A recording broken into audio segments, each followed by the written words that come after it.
ಗಾಡಿ ಓಡ್ಸೋಕ್ಕೆ ಆಗಲ್ಲ. ಏನು ಎಮರ್ಜೆನ್ಸಿ ಲೇಡೀಸ್ ಪ್ರಾಬ್ಲಮ್ ಆದರೆ ಆ ಬಸ್ ಹೆಂಗ್ಸ ಅವ್ರನ್ನ ಕರ್ಕೊಂಡೋದು ಹೆಂಗೆ ನಾವು ಆಂಬುಲೆನ್ಸ್ ಬರೋಕ್ಕೇ 1 hour ಆಗುತ್ತೆ ಈ ರೋಡಾಗ. ಹೆಂಗ್ರಿ ಕರ್ಕೊಂಡೋಗೋದು ಈ ರೋಡ್ಗಳು ಈ ಥರ ಇದ್ದರೆ? ಮೆಂಬರ್ಗಳೆಲ್ಲ ಏನು ಮಾಡ್ತಾರೆ? ಈ ರೋಡಲ್ಲಿ ಮಳೆ ಬಂದಾಗ ಕೆಲ್ಸಕ್ಕೆ ಹೋಗೋರು 2 ಜೊತೆ ಕಷ್ಟಪಡೋ ಹಳ್ಳಿಯಿಂದ ರೈತರ ಮಕ್ಕಳು ಹೋಗ್ಬೇಕಂದ್ರೆ ಕೆಲ್ಸಕ್ಕೆ 2 ಜೊತೆ ಬಟ್ಟೆ ಬೇಕು ರೀ. ಏನೋ ನೋಡ್ರಿ, ನಿಮ್ಮಂಥವ್ರು ಈ ಥರ ಮಾಡ್ತಾ ಇರೋದು ಒಳ್ಳೇದೇನೆ ನೋಡಿ. ನಮಸ್ಕಾರ. ಇಲ್ಲಿ ಸತತವಾಗಿ ಮಳೆ ಆಗ್ತಾ ಇದೆ, ತಮ್ಮೆಲ್ಲರಿಗೂ ಗೊತ್ತು. ನೋಡಿ ಈ ರೋಡ್ ಹೆಂಗಿದೆ ನೋಡಿದ್ರೆ ಒಂದ್ಸಲ. ನಾವು ಕೆಲ್ಸಕ್ಕೆ ಹೋಗೋರು 2 ಜೊತೆ ಬಟ್ಟೆ ತೊಗೊಂಡು ಹೋಗ್ಬೇಕು ಸರ್ ಡೈಲಿ.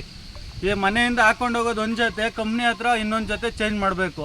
ಪರಿಸ್ಥಿತಿ ಏನು, ಯಾಕೆ ಆ ಥರ ತಗೊಂಡು ಹೋಗ್ತಾ ಇದೀವಿ ಅನ್ನೋದು ನಮ್ಮ ಸುತ್ತಮುತ್ತ ಹಳ್ಳಿಯಲ್ಲಿರೋ ಜನಕ್ಕೂ ಗೊತ್ತು, ದೊಡ್ಡ ದೊಡ್ಡ ವ್ಯಕ್ತಿಗಳಿಗೂ ಗೊತ್ತು ಸರ್. ಇವಾಗ ನಮ್ಮ ಅಂಬರೀಷ್ ಅಣ್ಣವ್ರ ಮುಖಾಂತರದಲ್ಲಿ ನೋಡಿ ಪೈರು ಹಾಕಿದ್ದೀವಿ. ಪೈರು ಯಾವ ಥರ ನಾಟ್ಕೊಂಡಿದೆ, ಇಷ್ಟುದ್ದ ಪೈರು ಹಾಕಿರೋ ಸರ್, ಅದು ಮೇಲೆ ತೇಲ್ತಾನೆ ಇದೆ. ಈ ಕಡೆ ನೋಡಿ ಗುಣಿಗಳು